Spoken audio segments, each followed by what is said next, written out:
All right, we're going to continue the TriMet shit show.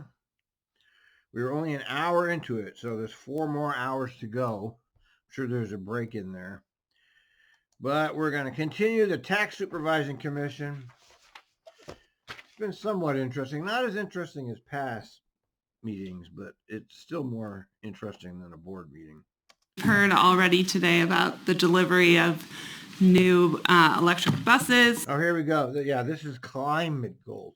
We're going to fix the climate. Meanwhile, we're going to have a military industrial complex, which is out of control, and then we're going to pretend we here at TriMet are going to fix the climate. You know, the biggest scam of all. And the transition away from. Although I do support electric buses, having lived in Portland for many years, right in an apartment that had a bus that used to go right under my apartment. And I wish there had been an electric bus back when I lived there. Those things were noisy and polluting. So, I mean, electric bus is good because just based on that, they're quiet and they don't pollute. They're not going to save the climate crisis, though. I wish they'd stop pretending it is. Fossil fuels. Often these good policies come with very expensive price tags. Can you talk to us a little bit about how you're balancing the need to meet these climate goals with fiscal stewardship? And then also, are the costs of any of your sustainability measures impacting the dates of your climate goals, the long term? Great, thank you. I'll start us off. So financially, TriMet is trying to be as nimble as possible. Nimble! Nimble! Nimble! Rippy! Nimble! I fucking hate that word! Policies in place, including our board-adopted strategic financial plan. That's in place to help us make sure we don't get out over our skis. We are always looking for alternatives in funding. We've been looking at TIFIA loans, which we've not done in the past, and of course any new grant opportunities that's available. And in fact, we have 13 discretionary grants out right now that are pending. We're waiting to hear the answer on those. This is our highest volume that we've experienced in the agency. We've got a great grants team and public affairs team that pursues those grants. But yes, TriMet may be pushed on our climate goals due to the technology advances, but we are working to ensure that we are equipped to respond accordingly. Alan? Alan Lecho again. To flesh it out a little bit more and then respond to the rest of that question. The planning history that's gotten us here, in 2018, our board adopted a non-diesel bus plan to start us moving towards having a full fleet of zero-emission buses. It's also a requirement of FTA for a number of the grants that Nancy mentioned, to have a zero-emission bus transition plan, something in place that describes how we're going to do that. And in 2022, last year, we developed a climate action plan that has a series of short and long-term actions to reduce our climate footprint. And respond to strategies and policies at the local, federal, and state level.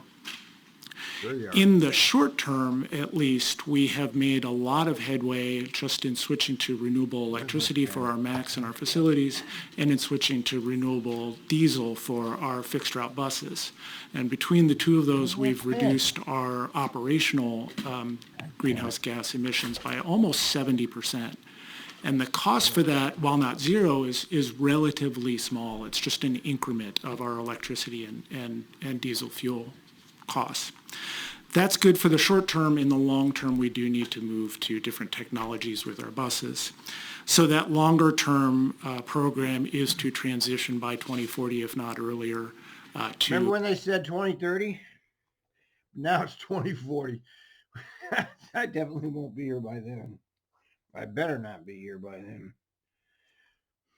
All non-diesel, either generally right now called for either battery electric or hydrogen fuel cell electric buses. Those do cost more. They are approximately double the cost of a traditional diesel bus. But in the long run, we expect those upfront costs to start coming down as the technology in electricity and hydrogen improves and the scale grows significantly. The projection is for the diesel prices and the zero emission bus prices to start to come together. And so in the long run, we expect that there will be less of a gap there. So we don't have to cover it all this year, thankfully. It's a long-term plan. So our zero emissions fleet plan evaluated a number of alternatives and has chosen, for now at least, a mixed fleet of battery electric and hydrogen as the technologies improve.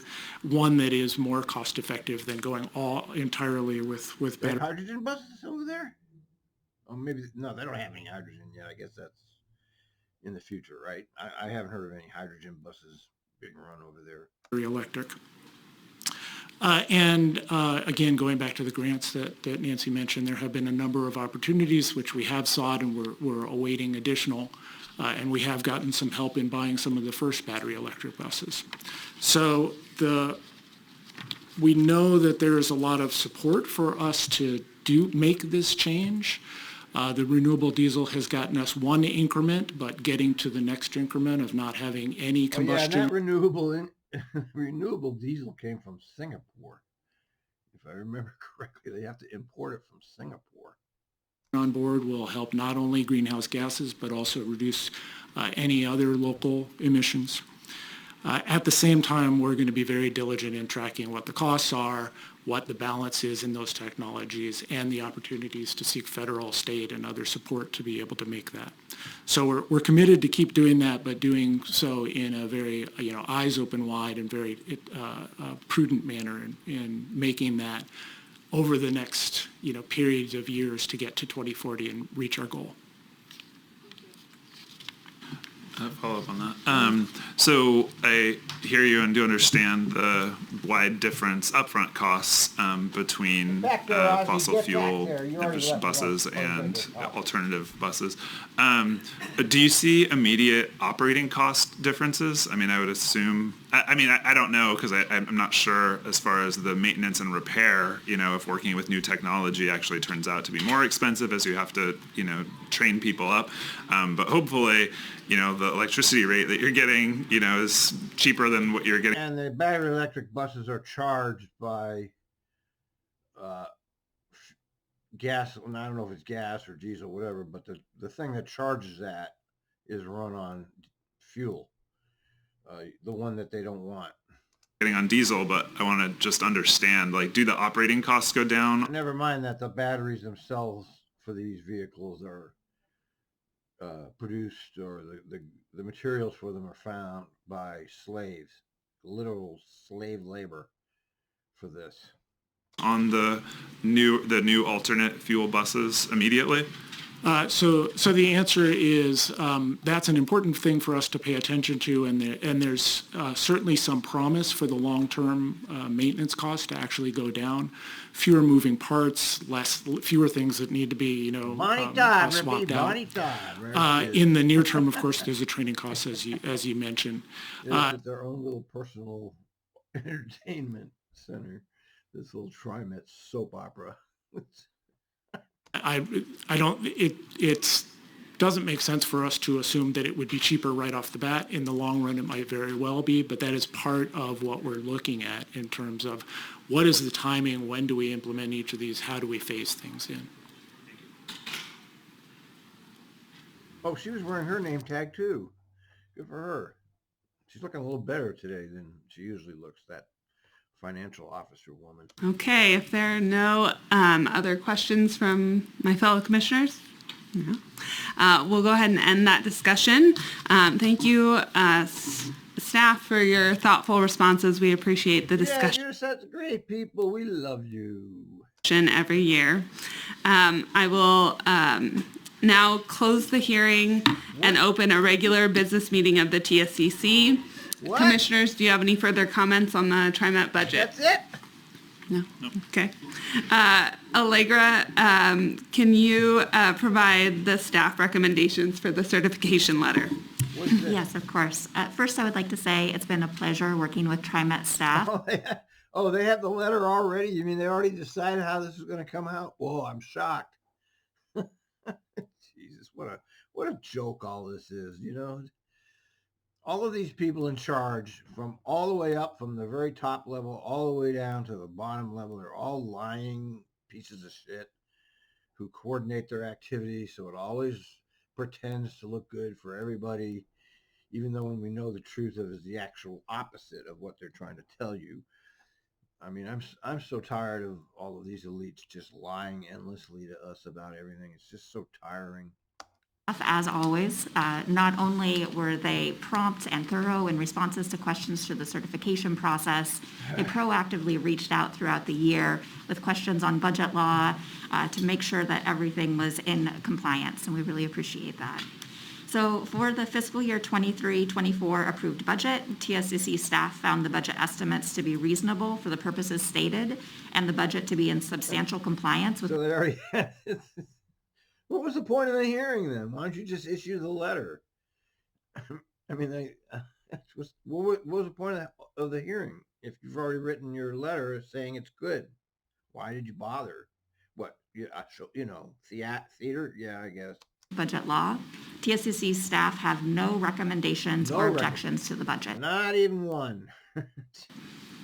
Thank you, Allegra. May I have a motion authorizing the commission to sign the certification letter as recommended? We're going to pretend we're a democracy. We're going to have a motion here. Let's vote. By staff. Make a motion.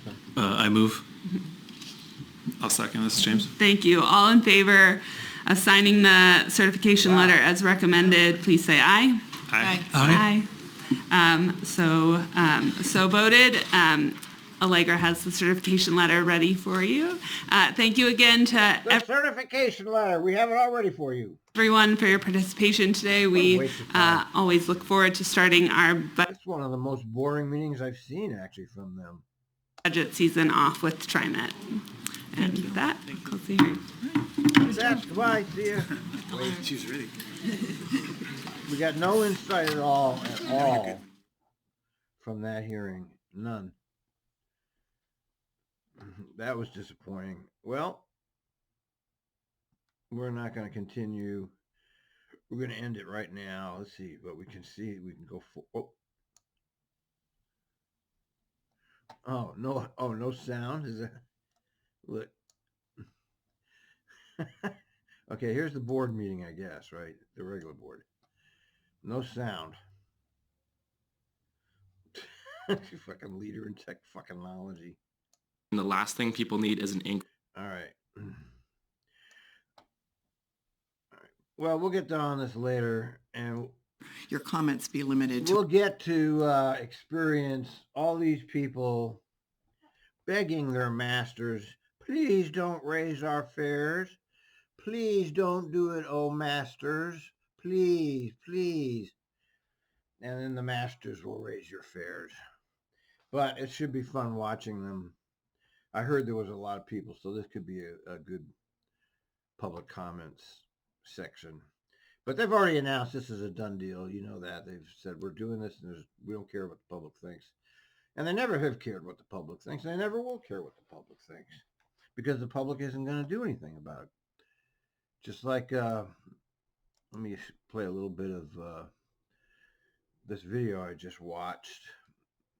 What is this? No, YouTube.com.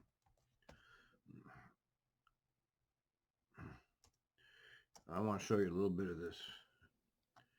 This is this video I just watched. I watch a lot of YouTube. Where? Let me show you a little bit of this.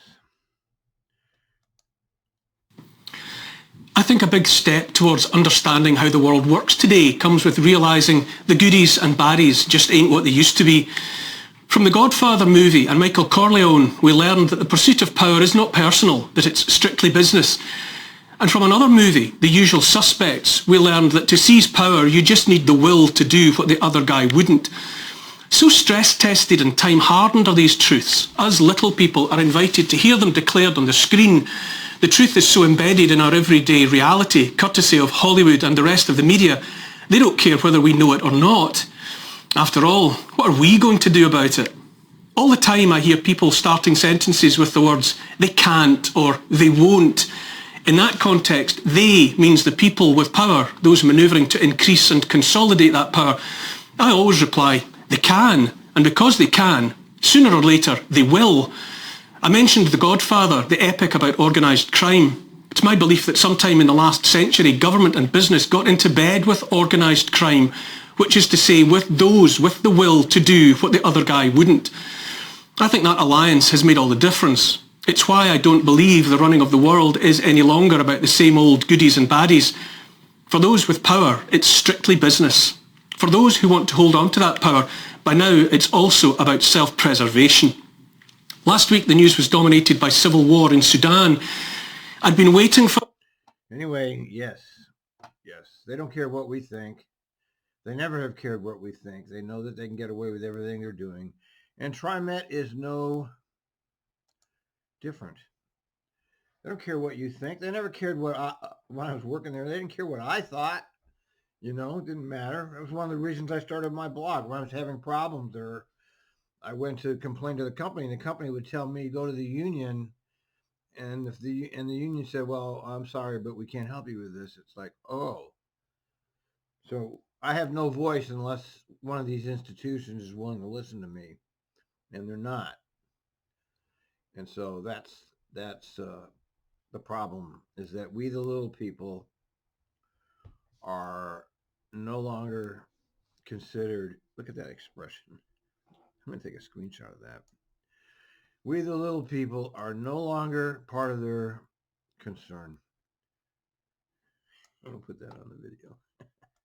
All right, that's enough for this episode. Next episode should be a little bit more interesting because it's going to be all the serfs begging the masters. Please don't raise our fare. Over and out.